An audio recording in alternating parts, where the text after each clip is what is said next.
Present indefinite का negative और interrogative, और नेगेटिव में हमें क्या करना है, कल हमने पढ़ा था इसकी पहचान ता है, ती है, ते हैं। अब हमें इसका करना है नेगेटिव और इंटेरोगेटिव। तो नेगेटिव में हमने रूल लिख लिया, subject, do not, does not, verb की फर्स्ट फॉर्म और ऑब्जेक्ट। तो ये वहां लगेगा नेगेटिव जहां पे नहीं आएगा, जैसे कि वह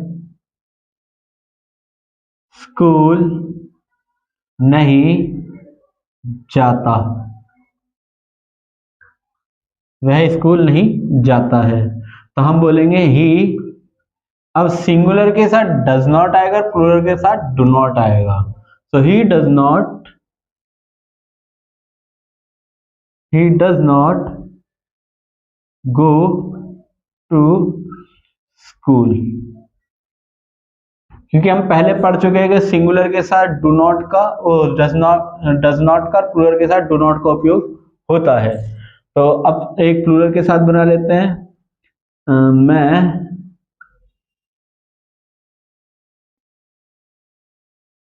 अखबार नहीं बेचता हूं। तो यहां पे आ जाएगा, मैं के लिए आई आएगा। अब प्रेजेंट में आई प्लूरल है तो आई के साथ डू आएगा, और नॉट, आई डू नॉट। नहीं के लिए नॉट आ गया और वो काम नहीं करता, तो I do not sell, I do not sell newspaper. ये तो हमारा नेगेटिव हो गया। अब हम सिंगुलर का एक और बना लेते हैं किसी के नाम के साथ, जैसे कि रोहन पतंग नहीं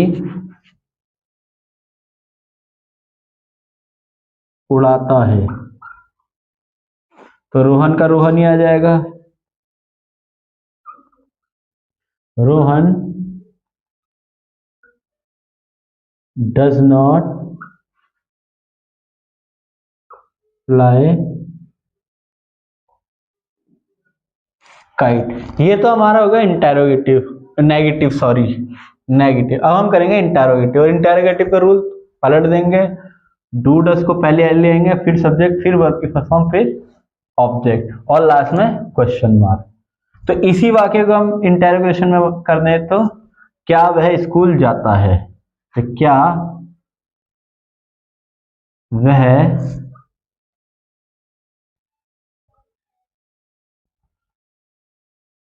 स्कूल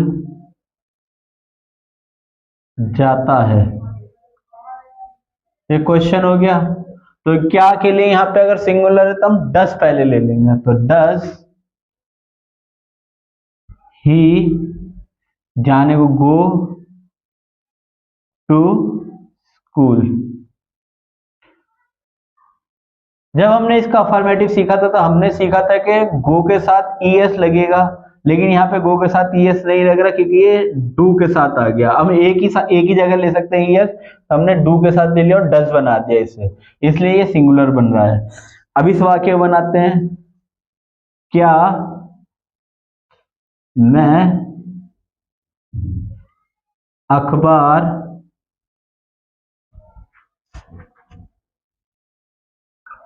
पढ़ता हूं। सो मैं के लिए डू आ जाएगा, do I sell newspaper. Question हो गया। अब लास्ट वाला क्वेश्चन है, रोहन पतंग नहीं उड़ाता, तो हम इसी को इंटेरोगेटिव बना देंगे, क्या रोहन पतंग उड़ाता है। अब यहाँ पे एक चीज और समझना है खाली हमें, कि यहाँ पे जो डज लग रहा है वो सब्जेक्ट के बाद आ रहा है, और यहाँ जो डज लग रहा है सब्जेक्ट के पहले, वो इसलिए क्योंकि ये इंटेरोगेशन हो रही है, किसी से क्वेश्चन पूछा जा रहा है, तो इसलिए। और यहाँ पे डज बाद में इसलिए लग रहा है क्योंकि यहाँ पे नकारा जा रहा है किसी चीज को, इसलिए ये हेल्पिंग वर्ब की तरह काम करता है वर्ब से पहले। तो डज रोहन फ्लाई काइट।